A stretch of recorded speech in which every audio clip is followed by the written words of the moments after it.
జీవోని విడుదల చేయాలి. సివిల్ సప్లై అమలు కార్మికుల రేట్ల జీవోని సివిల్ సప్లై అమలు కార్మికుల ఎగుమతి దిగుమతి రేట్ల జీవోని సివిల్ సప్లై అమలు కార్మికుల ఐక్యత విడుదల చేయాలి. రేట్ల జీవోని ఎగుమతి జిందాబాద్ జిందాబాద్ గుర్తించాలి. సివిల్ సమస్యలను గుర్తించాలి. సివిల్ సప్లై అమలు కార్మికుల 4వ తరగతి ఉద్యోగులుగా గుర్తించాలి. సివిల్ సప్లై అమలు కార్మికుల 4వ తరగతి ఉద్యోగులుగా అమలు చేయాలి. ఎగుమతి దిగుమతి రేట్ల జీవోను అమలు చేయాలి. ఎగుమతి దిగుమతి రేట్ల జీవోను ఇచ్చేంత వరకు పోరాడతాం. సివిల్ సప్లై అమలు కార్మికుల సమస్యలు పరిష్కరించేంత వరకు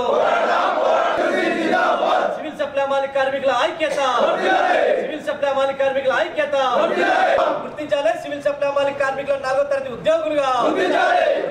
సివిల్ సప్లై అమలు కార్మికుల 4వ తరగతి ఉద్యోగులుగా గత 40 ఏళ్లుగా పౌర సరఫరాల సంస్థలు పనిచేస్తూ రెక్కాడితే డొక్కాడనటువంటి పరిస్థితిలో ఉన్నటువంటి కార్మికుల పక్షాన ఏఐటీసీ ఆధ్వర్యంలో ప్రతి 2 సంవత్సరాలకు ఒకసారి ఎగుమతి దిగుమతి రేట్లతో పాటు వారికి సంబంధించినటువంటి హక్కులపైన పోరాటాలు చేసి వాటిని విజయంతో సాధించడం జరుగుతుంది. అదేవిధంగా 4వ తారీఖు 10వ నెల 2024 నాడు కమిషనరేట్లో ఒక రిప్రజెంటేషన్ ఇచ్చి మా యొక్క రేట్లు ఎగుమతి దిగుమతి రేట్లు పెంచాలని 4వ తారీఖు 10వ నెల 2024 నాడు ఇచ్చినటువంటి ఆ వినతి పత్రాన్ని పక్కన పెట్టి వారి యొక్క హక్కులను కాలరాస్తున్నటువంటి కమిషనరేట్ మీద కూడా ఏఐటీసీ ఆధ్వర్యంలో రాష్ట్ర వ్యాప్తంగా సివిల్ సప్లై అమలు కార్మికులు ధర్నా కూడా చేయడం జరిగింది. 18వ తారీఖు 2024 నాడు కూడా రేట్లు పెంచాలని మరొక రిప్రజెంటేషన్ ఇవ్వడం జరిగింది. అదేవిధంగా 31/1/2024 కల్లా మీరు రేట్లు కనుక పెంచకపోతే మాత్రం 1/1/2025 నాడు మాత్రం రాష్ట్ర వ్యాప్తంగా సమ్మె చేస్తామని ఏఐటీసీ రాష్ట్ర నాయకత్వంతో పాటు సివిల్ సప్లై అమలు కార్మికులందరూ కూడా తెలియజేయడం జరిగింది.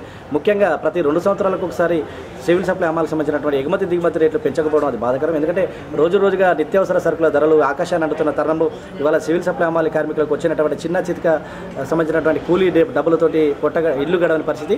అందులో భాగంగా ప్రతి సంవత్సరం 2 సంవత్సరాలకు ఒకసారి పెంచాల్సినటువంటి జీవోని తక్షణమే అమలు చేయాలని మాది ఏఐటీసీ సివిల్ సప్లై అమలు పక్షాన మొదటి డిమాండ్గా మేము చేస్తున్నాం. అదేవిధంగా సివిల్ సప్లై అమలు కార్మికులను కూడా 4వ తరగతి ఉద్యోగులుగా గుర్తించి వారి యొక్క హక్కులను కాపాడాల్సిన బాధ్యత రాష్ట్ర ప్రభుత్వానికి ఉంది. ఇప్పటికే సివిల్ సప్లై అమలు కార్మికులు చేస్తున్నటువంటి 7వ రోజు సమ్మెకు చేరినా కానీ నిమ్మక నీరెత్తినట్టుగా వ్యవహరిస్తున్నటువంటి కమిషనర్ గారి మొండి వైఖరిని కూడా మేము ప్రశ్నిస్తున్నాం. అదేవిధంగా రాష్ట్ర ప్రభుత్వం సంబంధించినటువంటి వారు కూడా ముఖ్యమంత్రి గారు కూడా ఆలోచన చేయాలి. ఎందుకంటే సివిల్ సప్లై అమలు కార్మికులు చేస్తున్నటువంటి సమ్మెలో భాగంగా ఇటు అంగన్వాడీలకు కావచ్చు, ప్రభుత్వం సంబంధించినటువంటి స్కూళ్ళు కానీ హాస్టల్కి కానీ చేరవలసిన బియ్యం చేరకపోగా ఇక్కడ ఉన్నటువంటి వీళ్ళ కడుపులు కూడా మార్చే విధంగా ఈ ప్రభుత్వం కానీ కమిషనర్ గారు చూస్తారని మేము తీవ్రంగా దీన్ని హెచ్చరిస్తున్నాం. తక్షణమే మీరు జీవన అమలు చేయకపోతే మాత్రం పెద్ద ఎత్తున ఆందోళన కార్యక్రమాలు చేస్తున్నాం తెలుసుకుంటాం.